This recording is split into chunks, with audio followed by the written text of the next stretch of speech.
Ok, Mariano, el tema de hoy, la mujer y el sexo en Latinoamérica. Una primera reflexión, Mariano.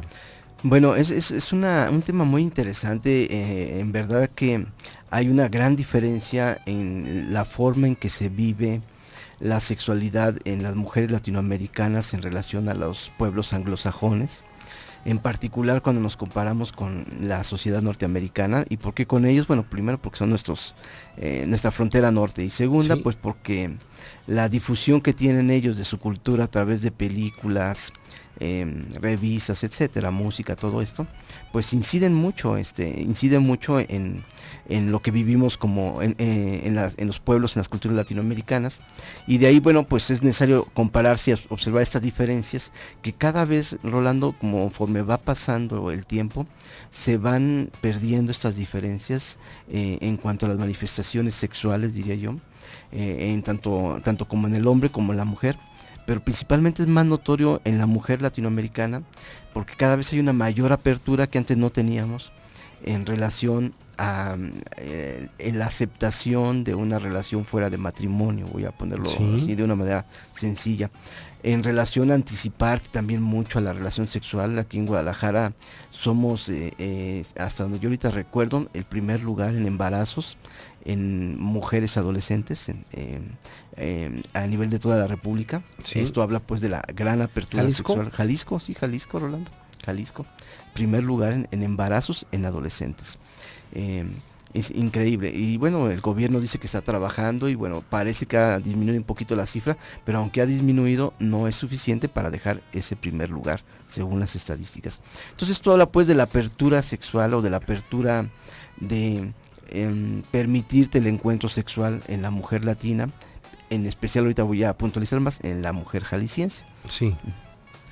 Mariano, hace un momento platicaba yo sobre los ciclos y ciclos que han tenido que mm, aguantar la mayoría de las mujeres mexicanas a partir del concepto de la conquista o de la invasión de España a México. Platicaba yo sobre allá y entonces, cuando ya se instauraron las nuevas reglas y las nuevas ideas sobre la sexualidad en el México colonial, de cómo la mujer tenía dos opciones. Una era la mujer casada, cuya misión principal era tener hijos para que el señor tuviera un heredero oficial, Ujú.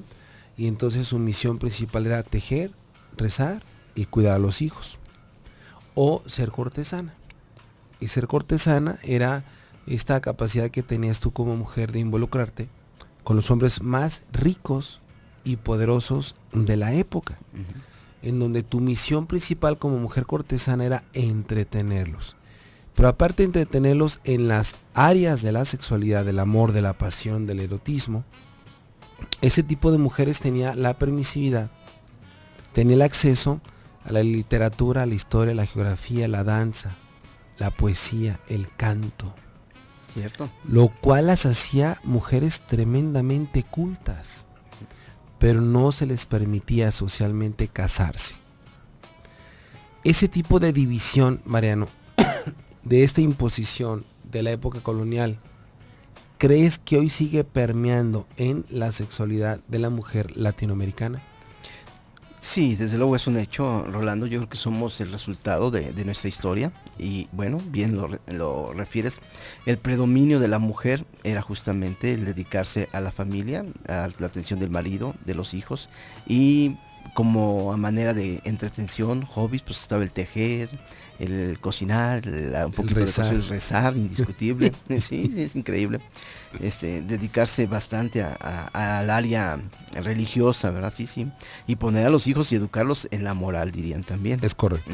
Porque los hombres de aquellos días no siempre educaban en la moral, eran más rígidos, como bien dices, y tenían la posibilidad de hacer una serie de cosas fuera de casa, Es correcto. ¿no? Dentro de casa no, pero fuera de casa era permitido, era viable, y bueno, entonces el ejemplo moral tenía que estar en la mujer. Y claro, pues somos el resultado de esto y consecuencias que todo el siglo pasado, el siglo XX, las damas evidentemente tenían una gran dificultad para poder exteriorizar adecuadamente todos sus impulsos, todos sus sentimientos en relación a lo que implica una relación hombre-mujer, y mucho más también, desde luego, la relación de tipo carnal. ¿Y por qué digo en relación hombre-mujer? Porque tenían que esperarse a que el hombre pidiera el matrimonio, el hombre fuera el que se acercara, si no se vería como mujer ofrecida, que aún todavía tenemos esos residuos, Sí. y si una mujer le habla de sus sentimientos a un hombre, todavía se le sigue catalogando como ofrecida, rogona, etcétera, ¿no? Es evidente que entonces en el siglo pasado, el siglo XX, el pasado a mí todavía me suena como al 19, pues no, es el siglo pasado, el siglo XX, 1900 y tantos, entonces hablamos hasta el 99. La mujer tenía este tipo de recuento histórico, Rolando.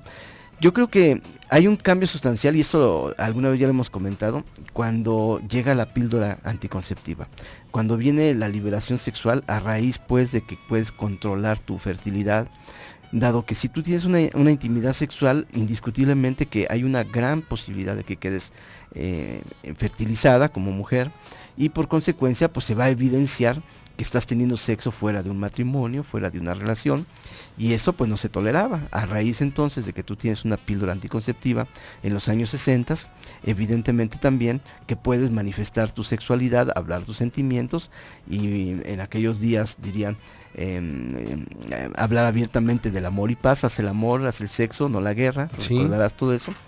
Y pues darte a la experiencia sexual sin sentirte en algún momento mal, porque cambiarías tu conducta, cambiarías tus hábitos, tu ropa, que sería, y podrías casarse tranquilamente sin que hubiera un problema de que si eras o no eras virgen.